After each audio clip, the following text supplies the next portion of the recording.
Assalamualaikum warahmatullahi wabarakatuh. Salam sejahtera untuk kita semua. Kami dari kelompok D2 PKP KLHK 2023 coba menampilkan podcast perdana ini yang akan mengangkat tema tentang pemimpin ideal. Tapi sebelum kita mulai acara ini, kita buka dulu dengan pantun. Karena host kali ini dari Tanah Deli. Mentari terbit belumlah tinggi, jalan sendiri tidaklah nyaman. Assalamualaikum, selamat pagi. Semoga podcast ini mencerahkan. Oke, untuk yang pertama kita coba menyaksikan video bagaimana pendapat anak muda, kalangan muda tentang apa sih pemimpin ideal di mata mereka. Kita saksikan videonya. Check it out. Bagus nih pertanyaannya.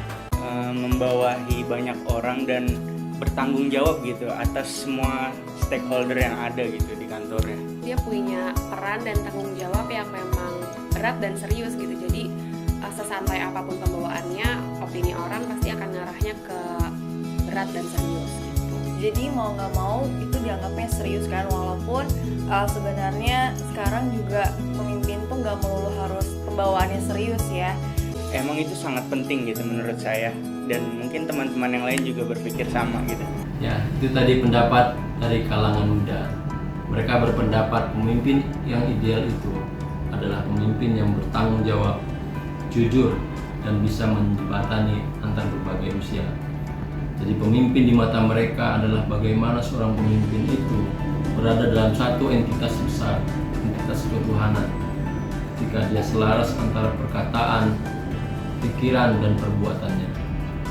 Selanjutnya, coba kita saksikan pendapat dari teman-teman PKP. Saksikan. Pemimpin ya harus memiliki sifat mengerti ya. Harus memiliki sifat mengerti, kemudian dalam pengertiannya itu dia tegas mengikuti dalam aturan. Tegas ke semua pihak gitu, bukan cuma ke bawah. Nah, cuma penerapan tegas ini pemahamannya harus benar. Jangan orang mencuri ubi untuk makan, disamakan penjaranya dengan orang yang korupsi. Ini tegas yang tidak tepat. Tegas itu harus dilaksanakan dengan cara yang membumi, memperhatikan kondisi, melihat karakteristik, melihat situasi. Jadi nggak pukul rata tegasnya. Cuma secara prinsip aturan tetap harus ditegakkan, itu saja dalam pemahaman seorang pemimpin. Yang kedua, seorang pemimpin berpikirnya adalah bukan tentang dirinya, berpikir tentang yang dipimpinnya. Itu menurut saya yang paling penting. Bila ini semua dijalankan, nah maka prinsip-prinsip yang diamanahkan dalam Pancasila baru bisa kita lihat dari seorang pemimpin yang ideal di antara kita. Pemimpin yang ideal secara umum adalah pemimpin yang cerdas, yang selalu berinisiatif, bertanggung jawab, tentu saja dapat dipercaya, jujur, rela berkorban, dan dicintai serta mencintai kelompoknya. Salah satu implementasi kepemimpinan Pancasila adalah mementingkan kepentingan negara di atas kepentingan pribadi atau golongan.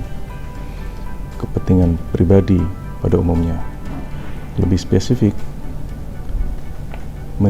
kita harus menjauhkan diri dari konflik kepentingan dalam menjalankan tugas.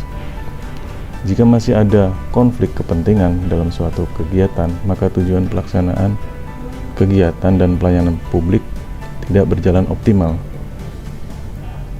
dan bisa jadi bermasalah. Sebagai contoh dalam pengadaan barang jasa atau kegiatan lain yang memungkinkan untuk intervensi, ini harus dihindari supaya kegiatan dapat terlaksana dengan baik dan kita menjadi aman, tidak was-was di kemudian hari, dan akan tentunya merugikan kita sendiri juga. Demikian, terima kasih. Ya, itu tadi pendapat dari teman-teman kita peserta PKP. Selanjutnya, seperti apa sih idealnya pemimpin untuk pembangunan kehutanan ini? Kita saksikan pendapat dua rekan kita memimpin adalah seni. Kita saksikan videonya. Saya kira. Untuk mendukung ketahanan nasional bidang lingkungan hidup dan kehutanan, seorang pemimpin itu juga harus mempunyai rasa cinta terhadap lingkungan, cinta terhadap ekosistem hutan, punya jiwa konservasi yang kuat, serta punya rasa kepedulian yang tinggi terhadap kelestarian hutan dan lingkungannya. Kepemimpinan Pancasila adalah kepemimpinan yang dilandasi oleh nilai-nilai Pancasila, yaitu nilai ketuhanan, kemanusiaan, persatuan, musyawarah mufakat, dan keadilan. Lingkungan hidup dan kehutanan adalah bidang pengelolaan dan pemanfaatan hutan dan hasil hutan yang cukup kompleks. Kompleksitas ini muncul karena lingkungan hidup dan kehutanan di dalamnya banyak terdapat kegiatan pelayanan terkait dengan pemanfaatan hutan dan hasil hutan yang berada di kawasan hutan terhadap berbagai para pihak, baik dari instansi pemerintah, unit manajemen, swasta, dan masyarakat. Agar mampu melaksanakan fungsi yang sedemikian kompleks, maka perlu dimiliki perangkat penunjang sumber daya manusia yang profesional di bidang teknis dan aturan hukum yang mengatur bidang pengelolaan dan pemanfaatan hutan dan hasil hutan dimaksud yang memiliki jiwa kepemimpinan Pancasila dan memiliki kesadaran yang tinggi akan pentingnya memiliki kesadaran untuk bela negara dalam melaksanakan tugas pokok dan fungsinya. Diperlukan kepemimpinan Pancasila dan dapat mengaktualisasikan pengembangan integritas dan kepemimpinan guna mengelola kinerja organisasi pelayanan publik sebagai bagian dari wujud dari upaya bela negara, serta menumbuh kembangkan kesadaran untuk bersikap dan berperilaku yang dijiwai oleh kecintaannya kepada NKRI yang berdasarkan Pancasila dan Undang-Undang Dasar 1945 dalam menjamin kelangsungan hidup bangsa dan negara melalui kesadaran bela negara dalam pelaksanaan tugas guna mendukung ketahanan nasional di bidang lingkungan hidup dan kehutanan. Terkait dengan aturan hukum yang mendasari pelaksanaan layanan publik di bidang lingkungan hidup dan kehutanan tersebut, sangat rentan dengan terjadinya penyalahgunaan ataupun penyelewengan dalam simpul-simpul layanan publik terkait proses pemanfaatan hutan dan hasil hutan guna memperoleh keuntungan pribadi maupun golongan, sehingga berpotensi terjadinya tindak pidana korupsi, kolusi, dan nepotisme yang menyebabkan kerugian negara. Maka peran kepemimpinan Pancasila yang patuh dalam menjalankan aturan hukum lingkungan hidup dan kehutanan sebagai bagian dan wujud dari upaya bela negara serta menumbuh kembangkan kesadaran untuk bersikap dan perilaku yang dijiwai oleh kecintaannya kepada NKRI yang berdasarkan Pancasila dan Undang-Undang Dasar 1945 dalam menjalankan pelayanan publik. Diharapkan dengan pemimpin yang memiliki jiwa kepemimpinan Pancasila, penyelewengan terhadap aturan hukum terkait pelayanan publik di bidang lingkungan hidup dan kehutanan yang disebabkan dengan adanya celah atau lemahnya kekurangan pada aturan hukum itu dan adanya keinginan untuk memanfaatkan celah atau lemahnya aturan hukum layanan publik tersebut guna kepentingan pribadi kelompok dapat diminimalisir.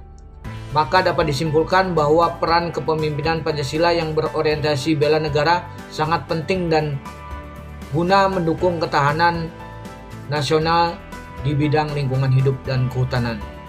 Demikian, terima kasih. Wassalamualaikum warahmatullahi wabarakatuh. Oke, itu tadi berbagai pendapat dari berbagai kalangan, baik anak muda, kemudian teman-teman PKP, dan terkhusus seperti apa pandangan mengenai pemimpin ideal untuk memajukan Kementerian Lingkungan Hidup dan Kehutanan. Dari beberapa pendapat-pendapat ini dapat kita simpulkan bahwa pemimpin adalah seorang yang berintegritas, jujur, bertanggung jawab dalam setiap langkahnya, Ia selalu merasa dilingkupi oleh entitas besar, entitas ketuhanan, sehingga dia menjadi teladan kebaikan. Pemimpin yang melayani dengan hati, dan kepemimpinan sesuatu yang bisa diasah.